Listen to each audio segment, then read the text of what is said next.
Naiambag na araw kada kayo amin. I am Myka. I'm one of your fellow tour guides for this adventure. This time, I'd like to introduce Miss Tanauan and Miss Seguritan, my fellow tour guides who will be with us throughout this adventure.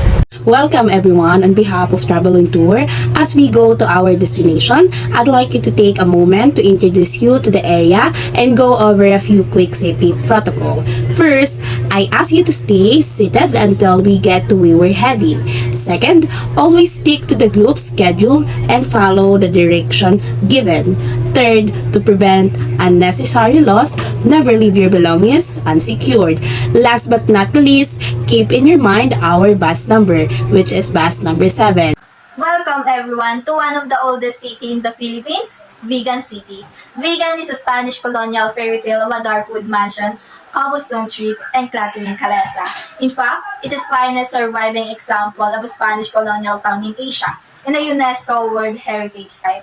Let us now go to the famous St. Paul Cathedral. St. Paul Metropolitan Cathedral, popularly known as Vigan Cathedral, is an old church in Ilocos region. St. Paul Cathedral is one of the landmarks of Philippine Catholicism and a pride of Northern Luzon.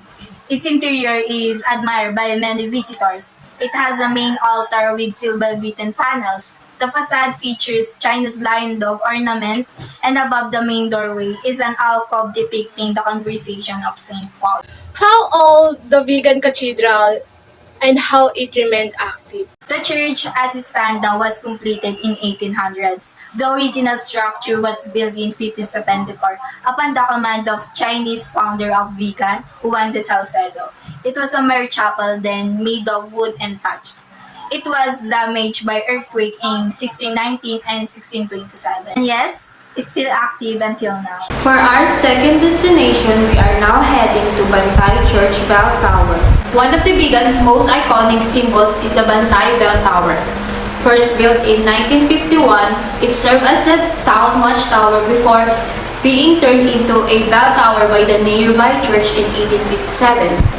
Located roughly 10 minutes from the town of Vigan, it's located in town of Bantay, Ilocos Sur. Why is it called Bantay Bell Tower?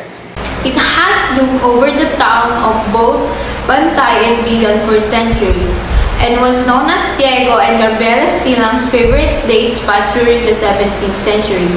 The bell tower is situated on a hill, making it best vantage point for those who were assigned to watch over the towns of Vigan and Bantay. In what year were the Bantay Church was reconstructed? Actually, it was named after St. Augustine, the patron saint by the Augustinian friars. The church was damaged during the World War II but was reconstructed in 1950. We are now traveling Calle Crisologo, also known as the Vigan Heritage Village, which is our ultimate destination of the day. Too many before the name Calle Crisologo Street. It was called Calle Escolta de Vigan upon the discovery of the town by Juan de Salcedo in 1572. Calle Crisologo was called Kasanglayan, place of the Chinese, which was the business center of the foreign migratory traders including Chinese, Spanish, Mexican, Japanese, and other European businessmen. Why is Calle Crisologo considered the Intramuros of the North? As one of the best preserved heritage sites in Vigan, Calle Crisologo boasts a unique atmosphere that would take you back in time.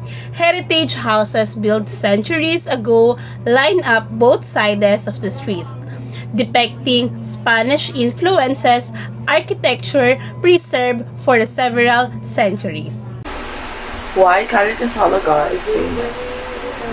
Through the years, Mena Crisologo Street, or known as Calle Crisologo, became famous as it served as the center of the well-preserved house and remained as the main attraction in Vigan. That's all for today's tour. Please double check all your things with you. On behalf of our company, have a wonderful vacation in Vigan City.